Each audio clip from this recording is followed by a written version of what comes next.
Wednesday, my dudes. Hello, welcome back to Educate Ebony. We're on episode 20, and I'm going to give you a little hint.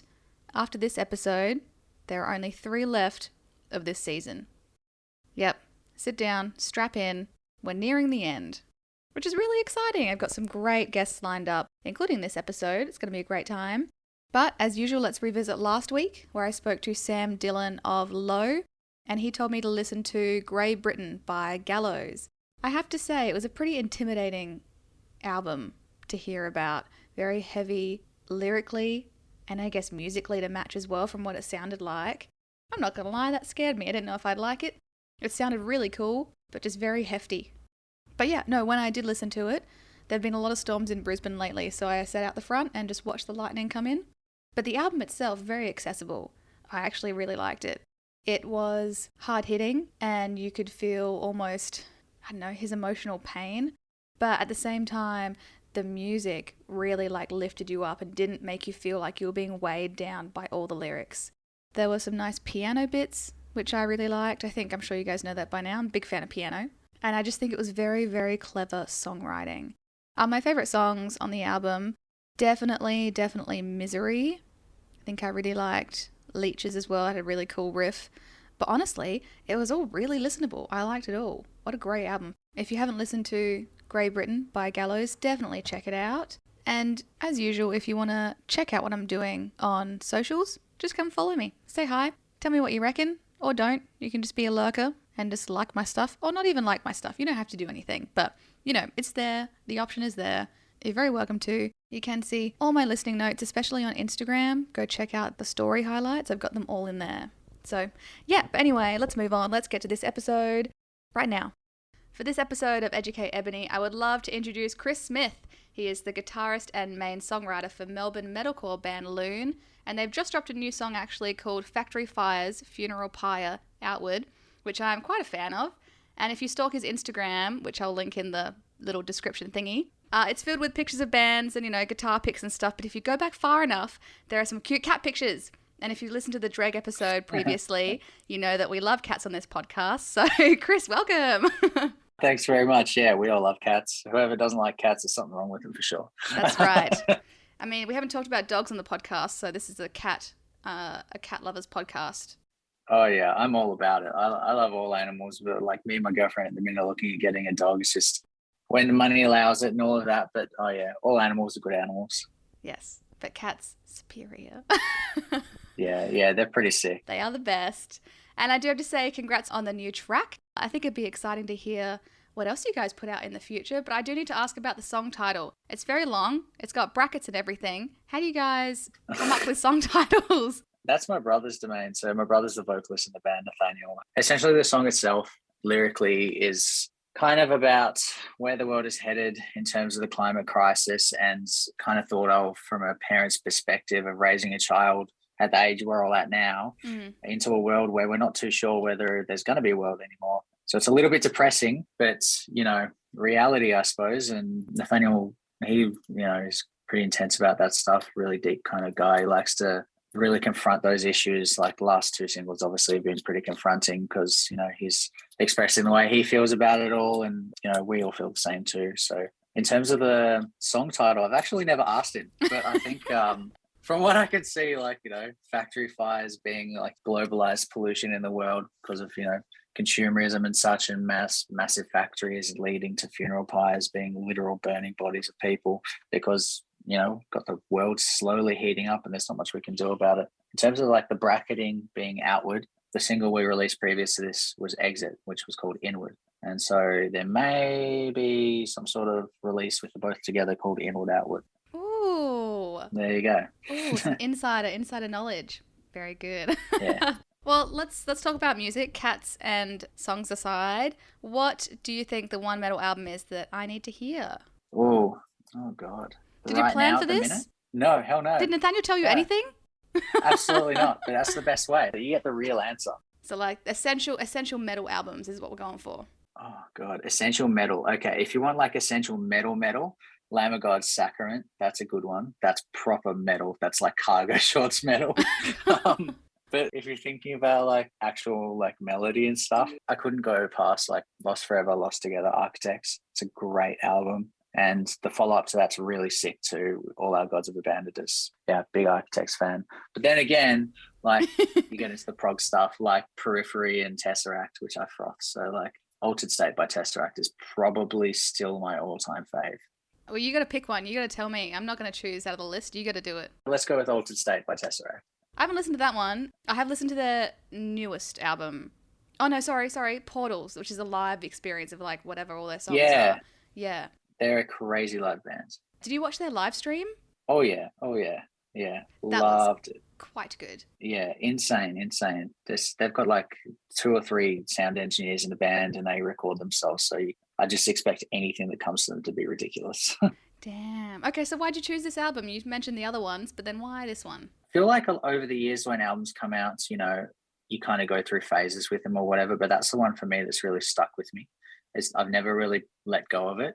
I remember like at the time it came out, I was in Europe with my girlfriend at the time. I just remember coming back to my hostel, putting my earbuds in and just kind of zoning out, listening to it most nights. And yeah, it's just the way that album was put together. There's like no heavy vocals at all. It's all singing.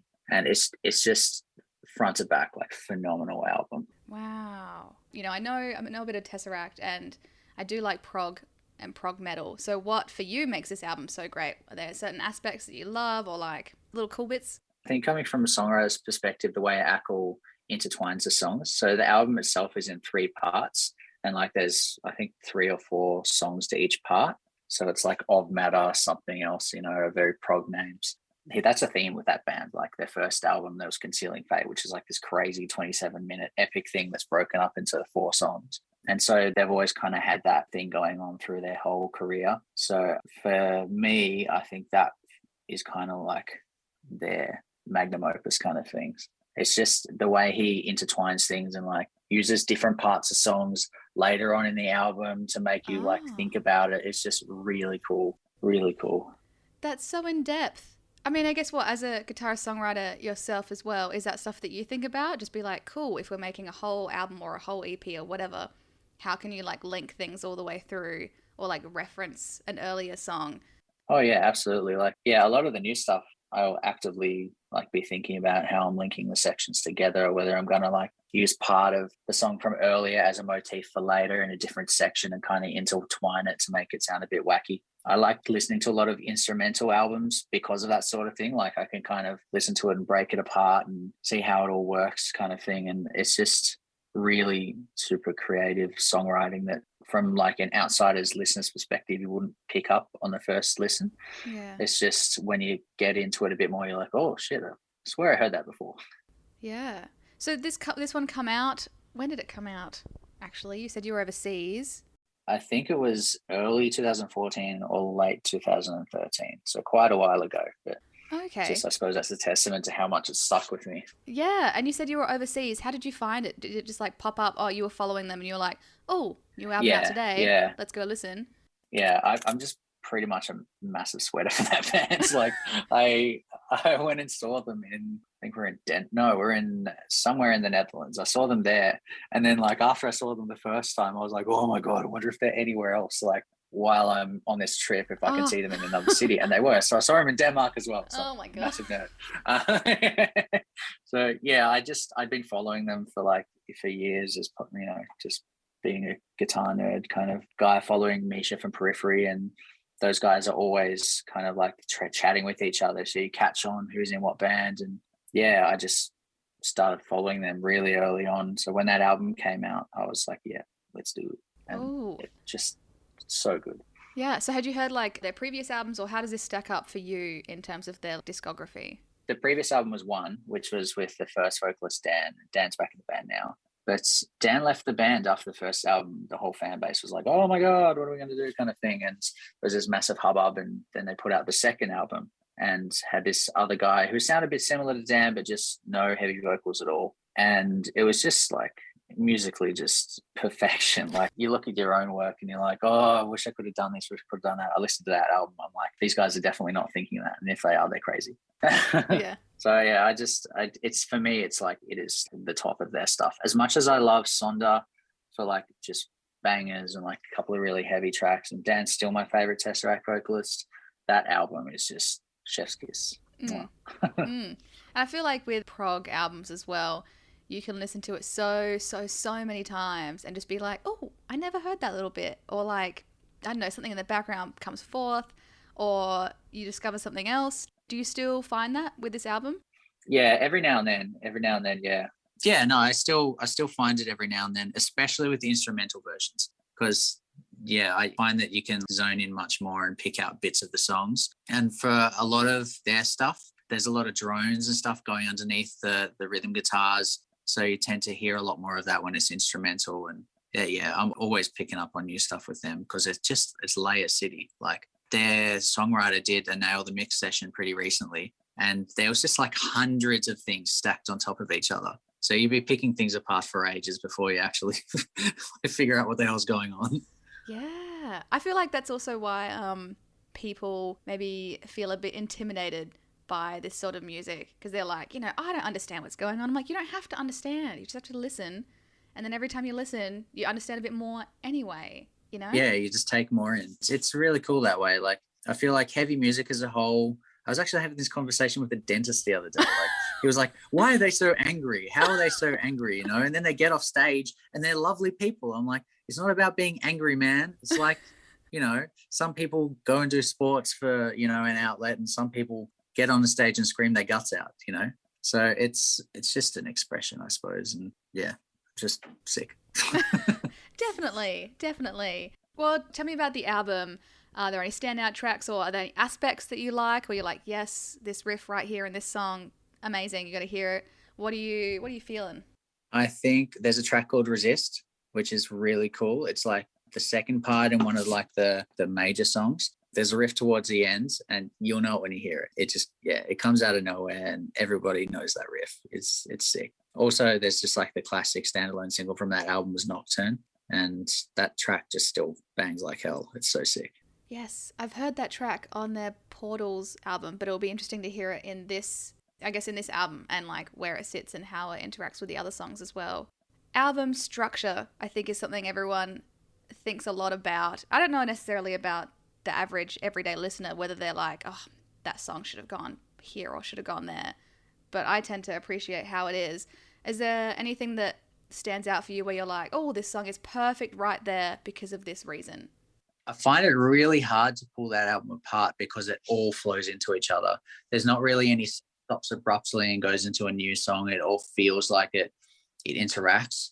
So I couldn't even imagine pulling it apart. Like, it all flows together so well that I don't think I'd do anything any differently. Like, it's just, that's kind of like my reference for how to pull an album together in like the most artistic and like, I don't know, it's just perfect. It's one of those things where you just listen to it, you're like, oh my God, this is like a masterpiece. It's so sick. You just lose time. You're like, oh my God, it's over? Isn't that just one song? Yeah, exactly. Because I think that album, in terms of like songs, has like 3 songs on it, but they're all 20 minutes long. Oh my God. Yeah. So like, they're like the songs, but they're broken up into little groups of 3. So there's like fade ins and out of synth into the next bit, but it all ties back together. And 20 minutes later, there's a lead from the first bit that was 20 minutes beforehand as well. I mean, that makes me wonder how. I mean, obviously they did play it live with their live, every single live show they've ever done. But imagine pulling those pieces apart and put it into a live set. I guess even though it's the same songs, they would evolve and take on some other different aspect because they're among other songs. Yeah, for sure. Like, they're pretty well known for just like pulling their songs apart. Like, last time I saw them like a minute into one of the songs, because there's a particular song that has this like kind of long build up for about a minute and a half. When I saw them live, the drummer just went pat, and they just cracked straight into the heavy section. So yeah, it's cool because you really never know what you're going to get with them, because it's just constantly changing. When you see them again, it's not going to be as if they're playing it exactly the same every single time. It's always different, and they create their sets in a really interesting way. I suppose similar to the way they do their albums, it just all flows together. Songs aren't necessarily always going to be in the same format. It's really cool. Very clever. Oh my goodness. So why do you think it stands up now, or why do you think it will stand up in future years?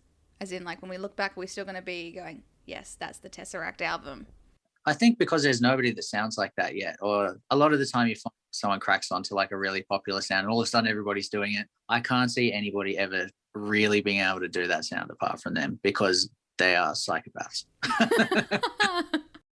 Yeah, I couldn't imagine anybody doing it in that kind of way. And they have even like, you know, they sound like them, but they don't sound like that album now. So like they progress as well. So I feel like it holds up for them as like a staple of where they're at in that particular time. And I don't feel they're trying to like recreate what they did, which shows like a lot of artistic integrity and stuff as well too. Whereas, you know, a lot of people here, or, you know, this song did really well, let's do another song like that, or let's sound like this because that did really well. Whereas those guys are like, righto, on to the next thing. Yeah. Oh, that's so cool. Oh, and I think this would be really interesting, especially because it is a prog metal album as well. But what are my listening notes? How should I listen to it? Should I be doing certain something, or what do you recommend? When I listened to it, I literally just sat in a dark environment and closed my eyes and just listened. And I still do that. I did that with Portals when it came out, the live one. I just like turned off the lights and just watched, and it was crazy. So yeah, I think like kind of subdued, chill environments, just turn the lights off and just listen, because that's one of those ones where it like takes you somewhere. It's psycho good. Like it was, yeah, to this day, I still listen to it like really regularly. You must have a lot of spare time to just sit down and digest this all the time. I'm just a bit of a hermit crab. That's fair.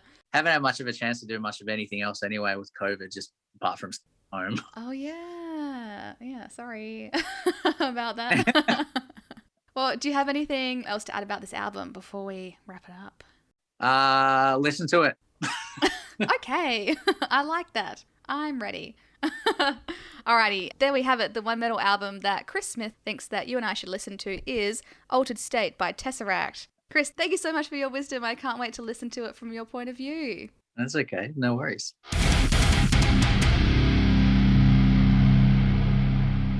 They are psychopaths. It's a compliment.